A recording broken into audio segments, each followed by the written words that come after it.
the beginning of this year, I told my husband that I wasn't going to buy a single new book until I'd read my entire physical TBR. Now, when I made that goal, I expected that I was just going to start reading my TBR. I've mostly stuck to the goal. I did get books for my birthday, and I did get books for Valentine's Day, but that does feel like an exception to me. That all being said, I also haven't read a single one off of my physical TBR. Instead, I've just been borrowing books from family or checking them out from the library.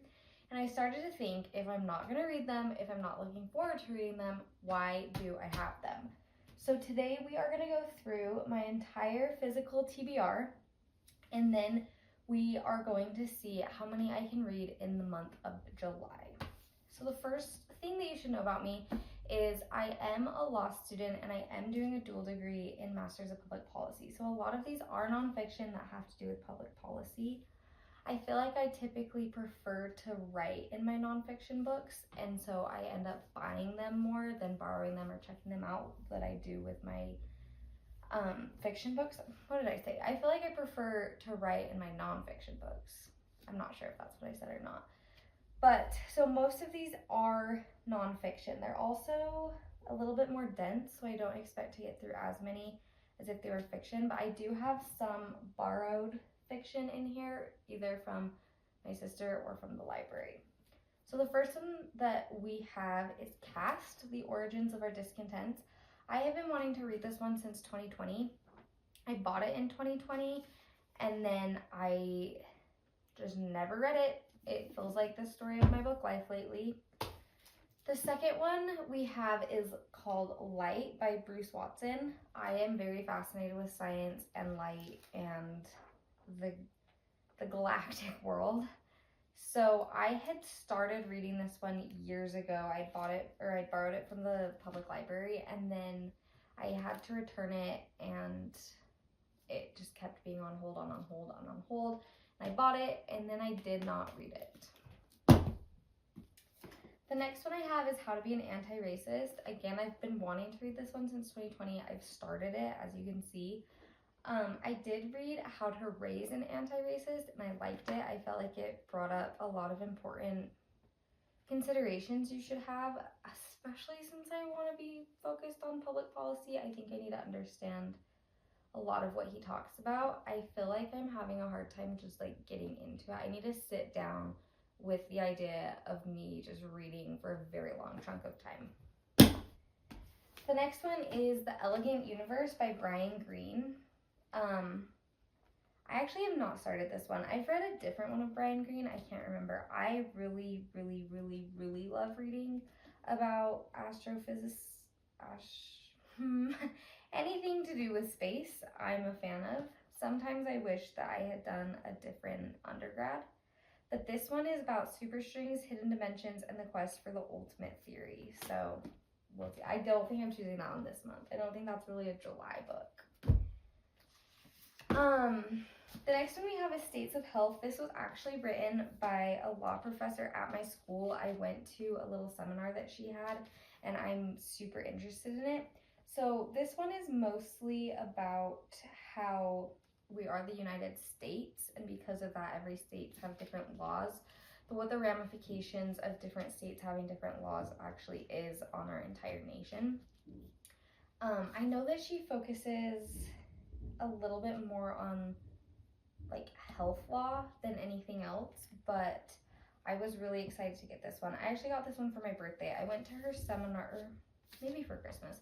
I went to her seminar late last fall, and it was really good. This is more to help me with my law school education than just like enjoyment of reading, but this is The Rise and the Fall of the Third Reich. I have been wanting to understand history a little bit more. I think that a lot of our public policy is created by our history, and the more you understand history, the better you understand policy and how it affects every group in our communities.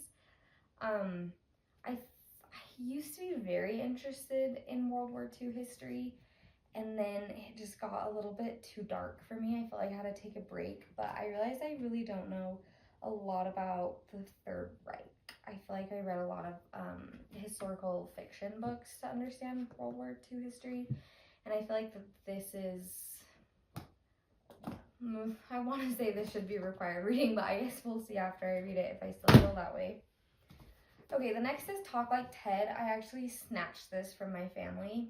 I don't think they know that, so maybe when I'm done reading it, I'll have to take it back. But it's 9 public speaking secrets of the world's top minds. Again, I feel like with my career path, I'm going to want to know how to public speak a little bit better than I do. I feel fairly comfortable public speaking, so if this is just like general advice, I don't know how much I'm going to love it. Something else I should say about this is I am not afraid to DNF any of these books and just donate them, because I've had them all for a very long time now, and if it's not something that I'm gonna reach for ever, I don't think it needs to be taking up space in my house. The next one is I Contain Multitudes. When I was 18, I had some pretty serious health struggles that lasted just a while, and I ended up finding a lot of answers through different just like medical books for the general population. Now I just really love reading about the body. I feel like I've read most of the biggest like body science books out there, but I never read I Contain Multitudes. My husband had to read it for one of his classes in his undergrad. I actually don't think he ever actually read it, but that's why we have it. I have been interested in reading it since then, so that's on the list. The next one is She Has Her Mother's Laugh by Carl Zimmer. This is a lot of information on heredity and what's good about it, what's bad about it. Again, this is a thick one, which I think is why I haven't read it. I feel like every time I go to pick it up, I just feel daunted. It feels good to just finish a book, like, if not get it out of your life, but just accomplish it. And when it takes you longer, I think it's harder to get in the headspace to read it. So we'll see what happens there. The next one is Good Nature by Kathy Willis. I think this came out this year or last.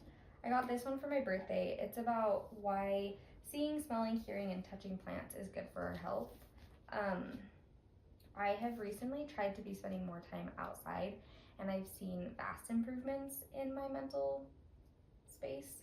So I thought it would be fun to actually understand the science behind that, but I haven't read it yet. I started it last night, so I do think this one might be one of the ones that I read in July.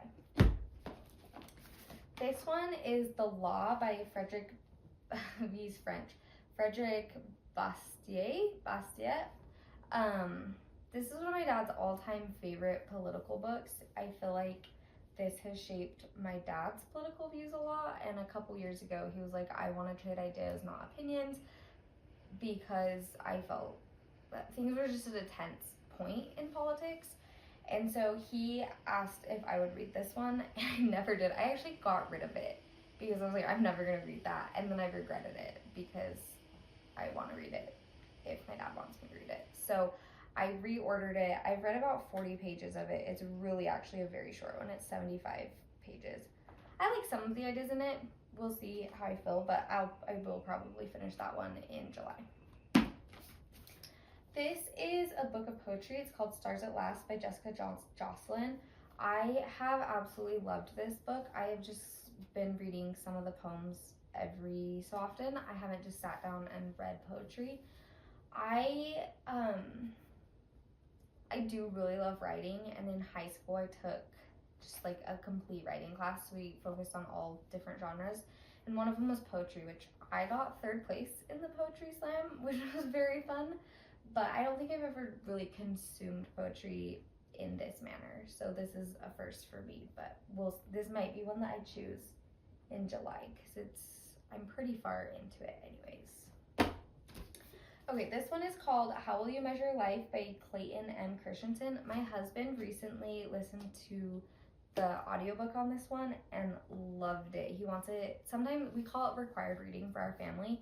So it's just ideas that we feel benefit our marriage or would significantly benefit each other. And so he wanted this one to be required reading for our family. He said it's really good. So I'm excited to read this one.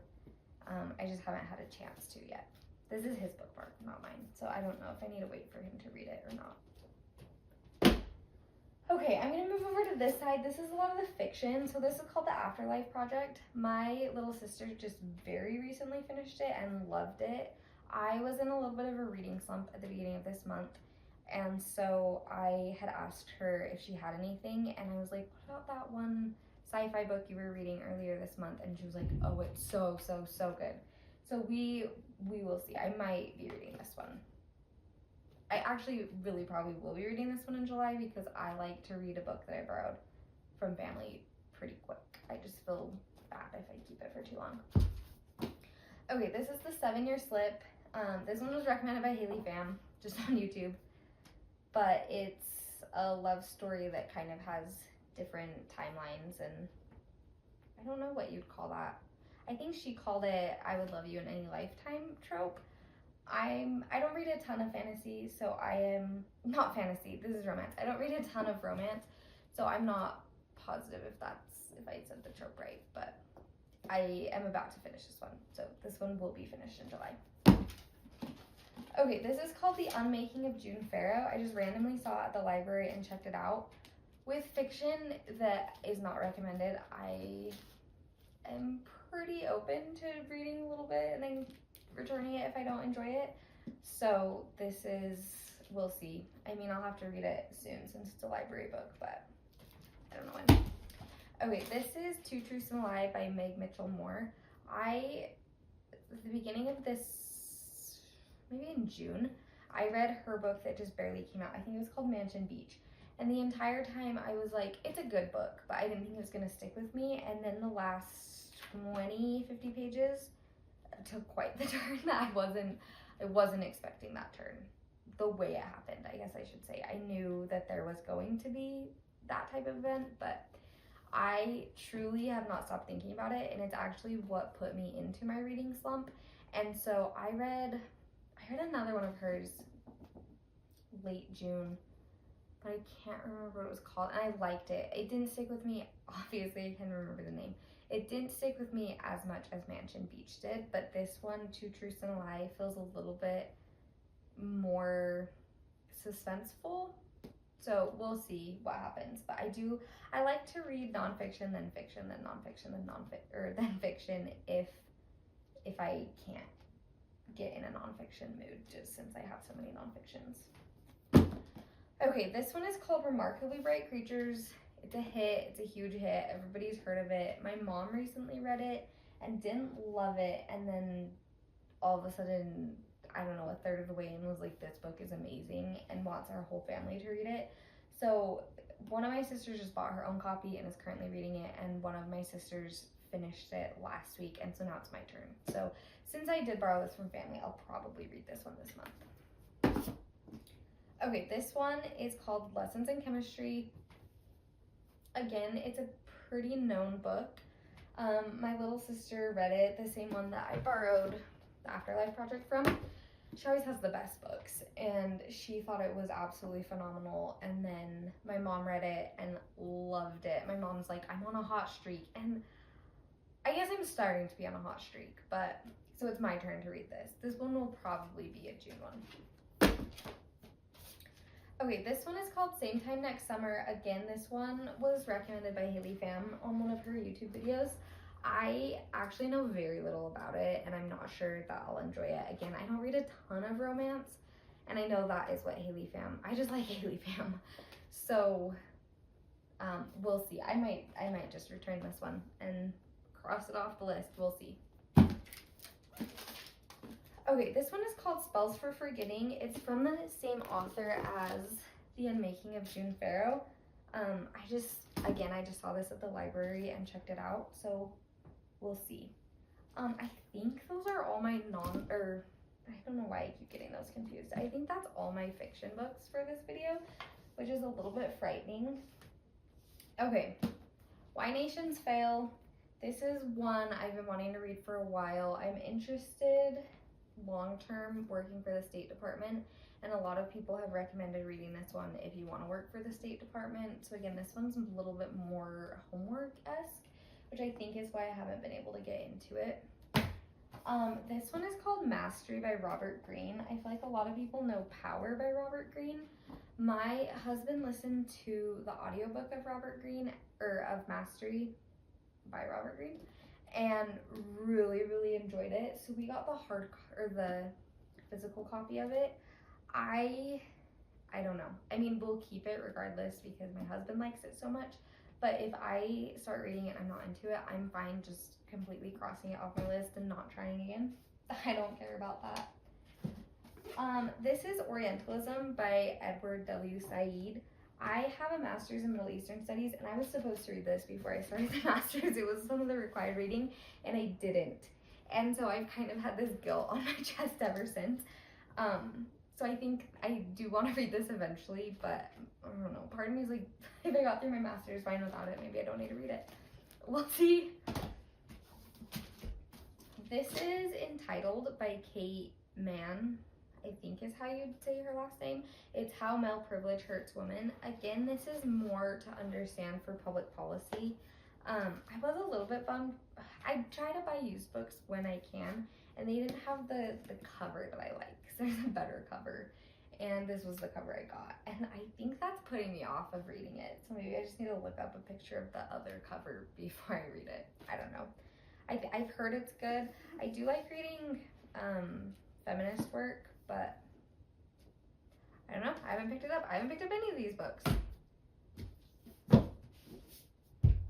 Let's see. This one is Your Brain is a Time Machine, the Neuroscience and Physics of Time.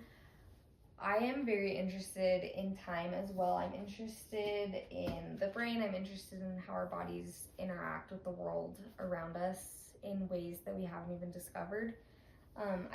This is like a long time ago dream that is, I feel fine that I moved on from it, but I was thinking about being a neuroscientist or a neurosurgeon when I was in high school, and then I would have had to go through medical school, and I was scared of the cadavers, and I feel like I found a path that fits me a little bit better. But this is one of my long time interests, and I am actually very excited to read this one. I embarrassingly forgot that I even owned it. Okay, this is Grit by Angela Duckworth.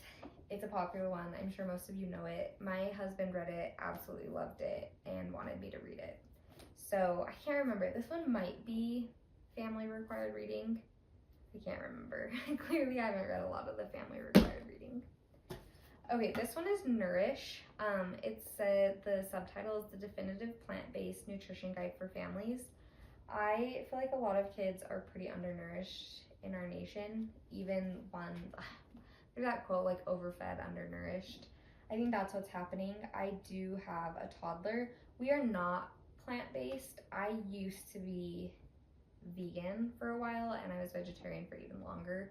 So I am interested in plant-based, just like nutrition and recipes. We do eat meat right now, but I thought that this would just help me as we create meals for our child, just so that we know that he's getting the nourishment that he needs. So I actually meant to read this when I was pregnant, and now he is over a year and a half, and I still have not read it. So we'll see what happens, but maybe the next kid. Okay, this is called Peace Building, a Field Guide. Again, this is more homework-esque. This is something that I wanted to read because of my interest in the State Department and public policy. I actually know very little about it. I just saw it recommended on a list of books that I liked a lot of the other books on it that I had read, and I thought this would be interesting. I am not going to be choosing this one this month. I already know that for a fact, so we'll just set that one aside for now. Okay, How to Hide an Empire by Daniel Immerwahr. This is a history of the greater United States. This has been on my list since my undergrad, which was, oh gosh, let's see, I graduated in 2019, so it was, I probably wanted to read it in like 2017. Was it even out in 2017? I don't know when it came out. Let's see. No, this is copyrighted in 2019. I have probably wanted to read it since it came out then, but I just haven't gotten around to it. I feel like, part of me, this looks like I read none of the books that I buy. I have read a lot. I've read a lot of policy ones and a lot of history ones. There's just some, I don't know how to describe it. It was funny. My kid, whenever we get him a new book, he doesn't want to read it at first. He just holds it for a while. And I was telling my sister about that, and she's like, honestly, I get that. Sometimes you have to like warm up a book before you read it. And I think that's what's happening with this one. I think I'm gonna really enjoy it when I do read it. Okay, this one is Discipline is Destiny by Ryan Holiday. My husband also wanted me to read this one. He listened to the audiobook and loved it, like loved it so much. And then he listened to another audiobook by him. I think it's called Stillness is the Key. And I started listening to Stillness is the Key, and then I was not into it. Like, it didn't speak to me the way that it spoke to my husband. And so I don't know how I'm gonna feel about this one, but I'll give it a shot. He wants me to. Okay, this is Negotiating the Non-Negotiable. This is, again, more for my law school work. A lot of law is negotiating, and so this, I think, will just help me in my career. It's not necessarily one that I'm like over the moon about reading. I just think it'll be really beneficial for me. Okay, then we have Nonviolent Communication. This is family required reading, and my husband and I were reading it. My tabs are purple, his are blue. We would just mark ones that, like, passages and sentences that we wanted to talk about, and then life got really busy, and I think we've read 2 or 3 of the chapters, and so we just need to start that up again. But that one.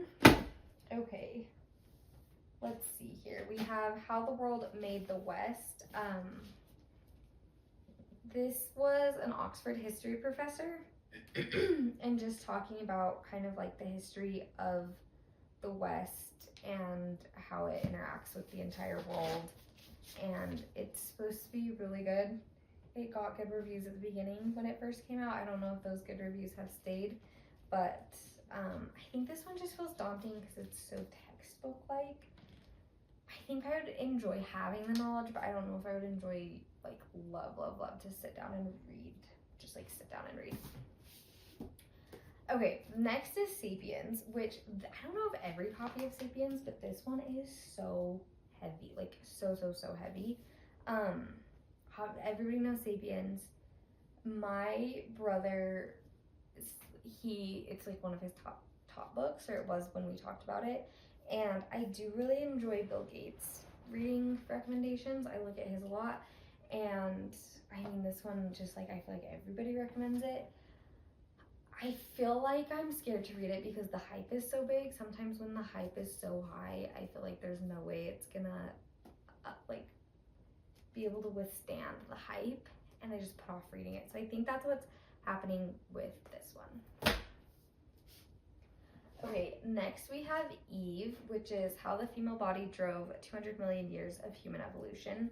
So again, this is just, I'm interested in history. I'm interested, like I said, how our bodies interact with the world around us. And so I feel like I feel like I'm gonna really enjoy this one. This one I actually just recently got, but then I was on such a nonfiction high, and then I got all these new nonfiction books. And I was like, wow, I don't ever want to read nonfiction again. I actually just would like to read fiction. So I think that's also a little bit of what's going on here. This is a library book. It's The Anatomy of Anxiety. So I've started to read this one. I'm probably a quarter of the way through. It talks about true anxiety versus false anxiety, and false anxiety is anxiety that you cause with choices, meaning like sugar crashes, lack of sleep. And I feel like in the last year and a half or 2 years, I've struggled more with anxiety, but reading this, I do feel like a lot of it is the false anxiety that she talks about. So this has been a really interesting one. It's just a little bit slower. I feel like I read a little bit at a time. My foot fell asleep. That's why I was so wiggly, and now my entire leg is asleep, and I'm kind of just stuck where I am. Okay, this one is also to understand, well, I guess I should talk about these two together. Like I mentioned earlier, I do have a master's in Middle Eastern Studies. I am very interested in the Middle East. I mean, obviously I got a master's in it. I also am interested in policy, but not only like local policy, but global policy. And when the Israel-Palestine war broke out, I realized that I don't know quite as much as I would like to, especially be having hard conversations with people. It's just like a really tricky topic. And so I bought both of these books to better understand that. So one is The 100 Years War on Palestine, and it's just like a history. And then one is Blind Spot. It's America and the Palestinians from Balfour to Trump. And this one was recommended on a Brene Brown podcast. The author went on it, and he just kind of talks about how every president, from the podcast, from what I understand, he talks about how most presidents have created some pretty, just like the policy they've created has led to the war at this point. And so he goes back quite a bit. I think he goes back to 1917, and just how America kind of has been like kind of meddling, kind of not, and meddling in bad ways, and now there's a giant war going on. And so these two are just to understand better so that I can have informed conversations. I don't want to act like I have opinions on something this sensitive when I don't fully understand it. So that's why I have both of these. Let's see here. Coming down to the end. Okay, this one is called A Problem from Hell, America in the Age of Genocide, by Samantha Power. Samantha Power was the U.S. ambassador to the UN during the Obama administration, and I read her memoir. I think it's called An Education of an Idealist, maybe. And I just enjoyed reading about her role. I'm very interested in the UN, which fits with my other interests. And this started out as a thesis, and then she ended up turning it into a book. And so it's about a couple different genocides. I got this book because I liked her other book. I enjoy reading about policy. I haven't been able to pick it up because it feels like it's going to be a hard read, a kind of a violent, dark read. And I go back and forth of like, how much should I know versus how much is too much for the human spirit to handle. And I think because I haven't figured that out, I haven't read this one, so I would bet that this is not going to be one I read in July. Who knows, maybe I'll figure that out and I'll read it in July. I lifted this one up earlier. It's the 48 Laws of Power. This is so silly because I know the stigma that it has in today's world and the stereotype that it has in today's world. Growing up, I always wanted to read this book. I don't know why. It felt like such a book, and I had borrowed somebody's copy. I can't remember who, and I just had it on my nightstand like all through junior high, and I never read it. And so I had ended up purchasing it because it was like, oh, heal my childhood, read this. But heal my inner child, not my childhood. But I have not gotten around to actually reading it. Maybe I don't actually want to. Okay, I have Stamped from the Beginning. This is the same author as How to Be an Anti-Racist. And this is just like, he calls it the definitive history of racist ideas in America. I also felt like this was just something that I should read before I have hard, tricky conversations, because it's an area of history that I don't feel like I know a ton about. And so I got that just to be a more informed citizen. I don't know. Somebody close to me hated this book. Somebody close to me really liked this book. So I'll see. This is An African History of Africa. I feel like I know very little about the African continent, and the cover enticed me. It's a cool cover.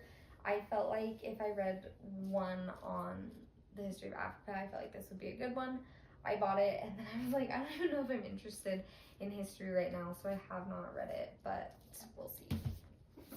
Okay, Talking to Strangers by Malcolm Gladwell. My husband got me this for Valentine's Day. I have really enjoyed reading Malcolm Gladwell. I also, I took a class about, what do they call it, hidden biases in college, and we read a lot of Malcolm Gladwell in that, and so I'm excited to read this, but I also know that he's like very data driven and it's just gonna be more of a dense read, and it's July and I'm reading a lot outside and I don't know if this is gonna be my pick. Okay, a fiction. This is Impossible Creatures. We bought this earlier this year. My husband really enjoyed it. He said it was similar to Fablehaven, and I love Fablehaven. Like, oh, I love Fablehaven. And I reread it as an adult, and I feel like I liked it even more than when I was like a tween. And then one of my little sisters read this and like really enjoyed it. I haven't gotten around to reading it. So sometimes I have a hard time starting a book if I know it's gonna be a series, because then by the time the next one comes out, I'm like rereading, and sometimes I just prefer to wait until the entire series is out.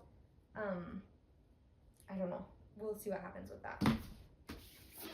This is The Light Eaters. It's about plants. Like I mentioned earlier, I'm very interested in just like science, I guess is the way to like describe that, is I am interested in science. And this the cover was cool. I'm gonna be honest. I feel like I haven't read a ton of books specifically on plants, and then the cover was cool, so I bought it, and now I haven't read it. Okay, this is Becoming Earth. This is actually my husband's book, but I kind of made him get it because I wanted to read it. It's How Our Planet Came to Life, and I think it's kind of about evolution. I'm not positive, but when I read the Goodreads reviews, I remember that I was excited to read this, and then he started it, so I didn't, and then I forgot about it. Okay, this one is Land Power. It says who has it, who doesn't, and how that determines the fate of societies. I took in law school just barely a property class, and everyone kind of rags on property, and I didn't know how I would feel. And then my professor was one of the most wholesome, kind people I've truly ever met in my entire life, and he kind of made me fall in love with property.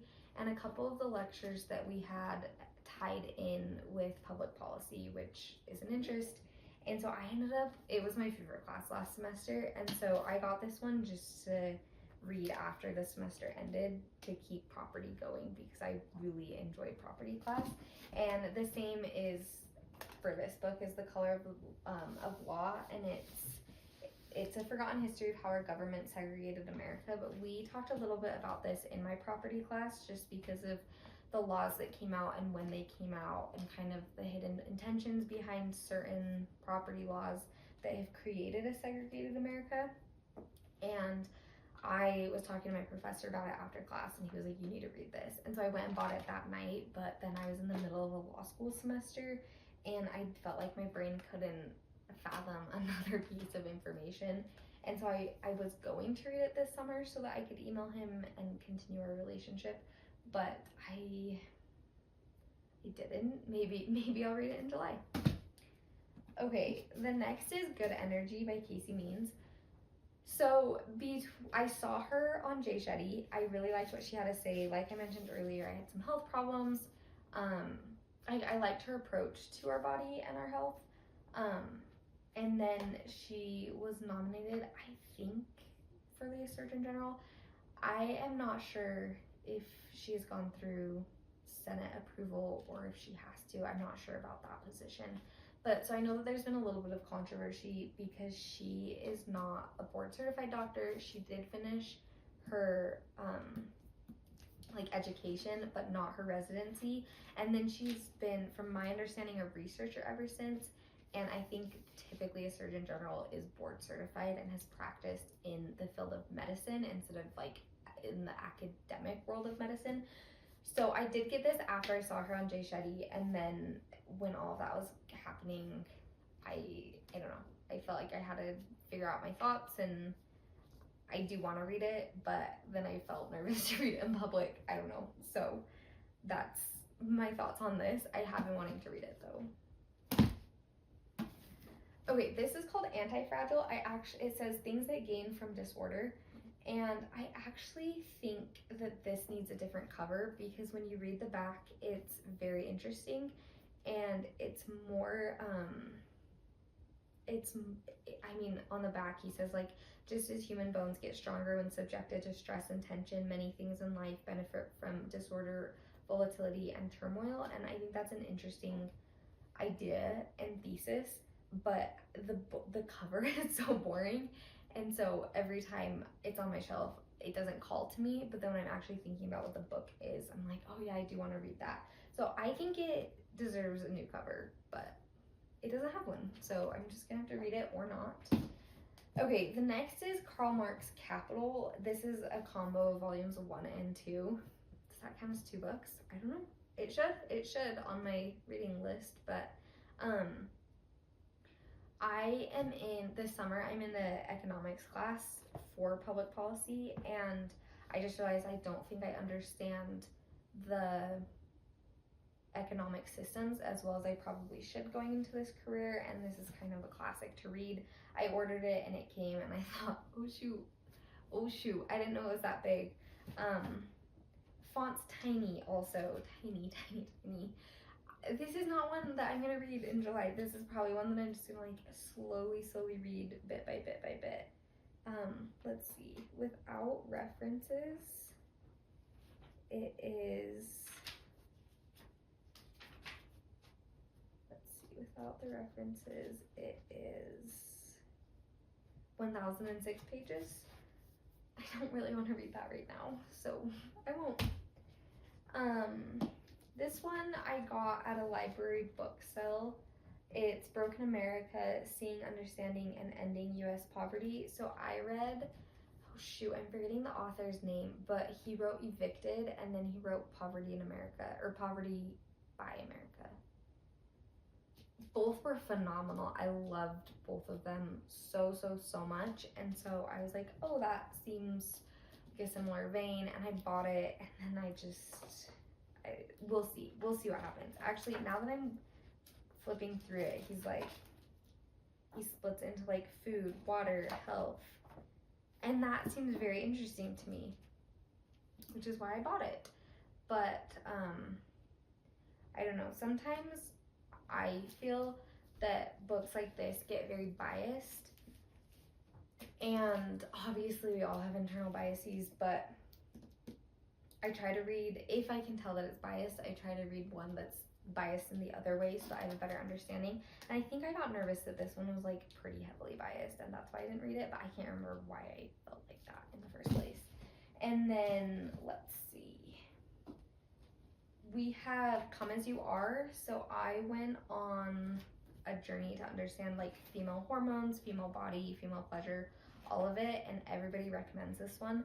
I had checked it out from the library years ago, and I read actually quite a bit of it, and then I had to return it, and I ended up not checking it out again, but I had wanted to finish, so ironic. So I did buy that one recently. And then finally, this is the Black Book of Communism. This is kind of a funny one to end on. I wish I had ended on a different one, but this is just like a history book. Again, it's kind of to understand economic systems. I started reading it. I think it's just like, I can't take it with me on the train because it's so fat and beefy that it's just too heavy. Like, I try to bring a smaller paperback book typically on my commute, and then again, it's not like I'm going to be reading this by the pool, but I feel like I ended up underlining quite a bit. I did really like it, but again, this one, I don't know, some of these I feel like I'm gonna end up recommending to like the general population, and then some are gonna be like, oh, if you're interested in public policy, this is a good one to read. I don't know what my thoughts will be on this one. Okay, that is every single one of my physical TBR. We will see which ones I end up reading in July, and so at the end of July, I will post another video with reviews of each one I've read, favorite quotes from it, just thoughts on each. We'll see what happens.